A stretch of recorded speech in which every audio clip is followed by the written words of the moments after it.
amalkanlah ilmumu. Khusus bagi orang yang menuntut ilmu yang tidak diamalkan, ilmunya hanya digunakan untuk menunjukkan kehebatan dan keutamaan dirinya, serta untuk tujuan hal-hal yang berbau keduniaan. Ia beranggapan bahwa ilmu yang tidak diamalkan dapat juga menyelamatkan dirinya. Ia juga beranggapan bahwa ilmu tidak perlu diamalkan. Ini merupakan iktikad dari ahli filsafat. Subhanallahul azim. Orang yang berpendapat demikian tidak mengerti bahwa ada hujah yang menentang pendapatnya yang salah itu. Sebagaimana yang dikatakan oleh Rasulullah SAW dalam sabdanya, manusia yang paling berat siksanya pada hari kiamat nanti adalah orang alim yang ilmunya tidak diberi manfaat oleh Allah. Wahai anakku, janganlah engkau sampai miskin amal. Juga jangan sampai tidak melakukan perbuatan baik. Yakinlah, sesungguhnya ilmu yang tidak diamalkan pasti tidak ada faedahnya. Misalnya, ada seseorang berada di tengah hutan dengan membawa 10 pedang Hindia dan beberapa senjata lainnya. Dia juga termasuk orang yang pemberani dan ahli dalam pertempuran. Dalam perjalanannya, tiba-tiba ia dihadang oleh harimau besar yang sangat menakutkan. Jika sudah dalam keadaan seperti ini, bagaimana pendapatmu? Apakah senjata yang dibawanya itu bisa menghalau dan membunuh harimau yang akan menerkamnya bila senjata itu tidak digunakan? Tentu saja tidak bisa. Ia harus menggunakan senjatanya itu.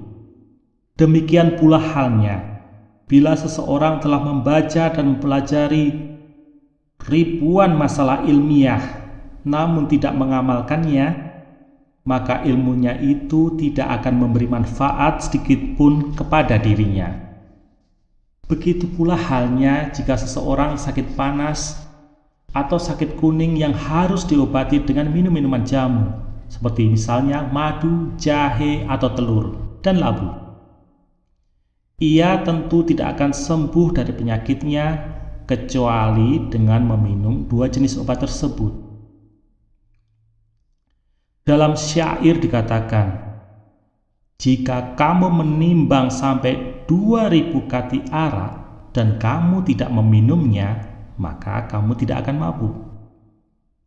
Seandainya engkau telah membaca dan mempelajari ilmu selama 100 tahun dengan mengumpulkan 1000 kitab, semuanya tidak akan bisa mendatangkan rahmat Allah pada dirimu kecuali dengan mengamalkannya. Hal ini telah dijelaskan oleh Allah Subhanahu wa Ta'ala dalam firman-Nya. Dan bahwasanya seorang manusia tidak memperoleh selain apa yang diusahakannya. Quran Surat An-Najm ayat ke-39. Kemudian ayat berikutnya, barang siapa mengharap perjumpaan dengan Tuhannya, maka hendaknya ia mengerjakan amal yang soleh. Quran Surat Al-Kahfi ayat ke-110. Ayat berikutnya, sesungguhnya orang-orang yang beriman dan beramal soleh, bagi mereka adalah surga Firdaus menjadi tempat tinggalnya. Mereka kekal di dalamnya, mereka tidak ingin berpindah darinya. Quran Surat Al-Kahfi 107-108. Maka datanglah sesudah mereka pengganti yang jelek, yang menyia-nyiakan sholat dan memperturutkan hawa nafsu. Maka mereka kelak akan menemui kesesatan, kecuali orang yang bertobat, beriman dan beramal saleh. maka mereka itu akan masuk surga dan tidak dianiaya sedikit pun. Quran Surat Maryam 59-60. Lalu juga ada hadis yang menyampaikan seperti berikut ini. Islam itu dibangun di atas 5 perkara. Bersaksi bahwa tiada Tuhan selain Allah dan sesungguhnya Muhammad Shallallahu Alaihi Wasallam adalah utusan Allah. Melaksanakan sholat, menunaikan zakat, puasa Ramadan, dan haji ke Baitullah bagi yang mampu menempuh perjalanan ke Baitullah. Keimanan itu diucapkan dengan lisan, dibenarkan dalam hati, dan dijalankan dengan anggota tubuh. Adapun dalil yang menerangkan perihal amal itu sangat banyak, meskipun ada seseorang yang masuk surga berkat fadilah dan kemurahan Allah, namun setelah dia menjalankan ketaatannya dan ibadahnya kepada Allah, karena sesungguhnya rahmat Allah itu dekat kepada orang-orang yang menjalankan kebaikan. Jika dikatakan seseorang bisa mencapai derajat tinggi hanya dengan iman, maka Imam Al-Ghazali menjawab, benar, seseorang bisa mencapai derajat tinggi, namun kapan sampainya? Sebab banyak tingkatan yang harus ditempuh untuk mencapai derajat yang tinggi. Tingkatan yang utama adalah tingkatan iman. Apakah seseorang bisa menjamin kelanggengan keimanannya? Pasti dia tidak bisa menjamin. Ketika ia mencapai derajat tinggi, apakah ia benar-benar kecewa atau bahagia? Tidak akan ada yang tahu.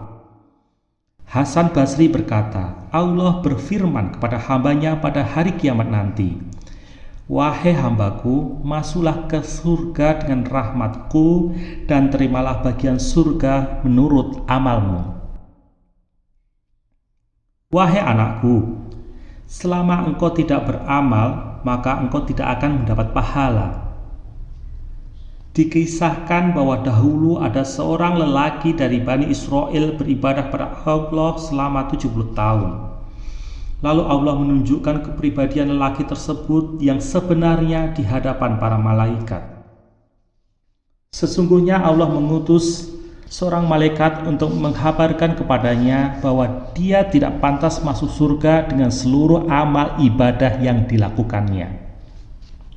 Kala lelaki Bani Israel tersebut mendengar kabar dari malaikat demikian, maka ia berkata, aku telah diciptakan untuk beribadah.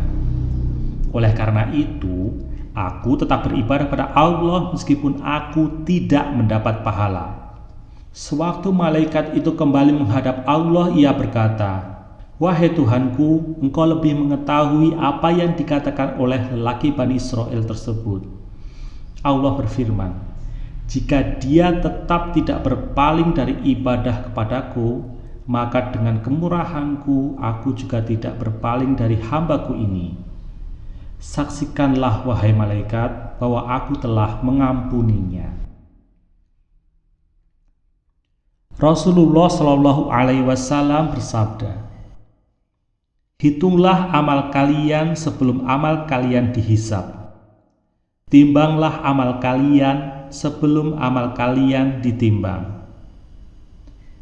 Ali radhiyallahu anhu berkata, barang siapa menyangka bahwa tanpa jerih payah beribadah dirinya bisa mencapai derajat yang tinggi, berarti ia mengharapkan perkara yang sulit datangnya. Barang siapa menyangka bahwa dengan menyepelekan ibadah dirinya bisa mencapai derajat tinggi, itu menunjukkan kesombongan dirinya. Rasulullah Shallallahu Alaihi Wasallam bersabda, orang yang cerdas adalah yang bisa mengendalikan nafsunya dan beramal untuk kepentingan setelah mati. Sedangkan orang yang bodoh adalah orang yang senantiasa memperturutkan hawa nafsunya dan hanya mengharapkan suatu pemberian dari Allah Ta'ala tanpa usaha beribadah.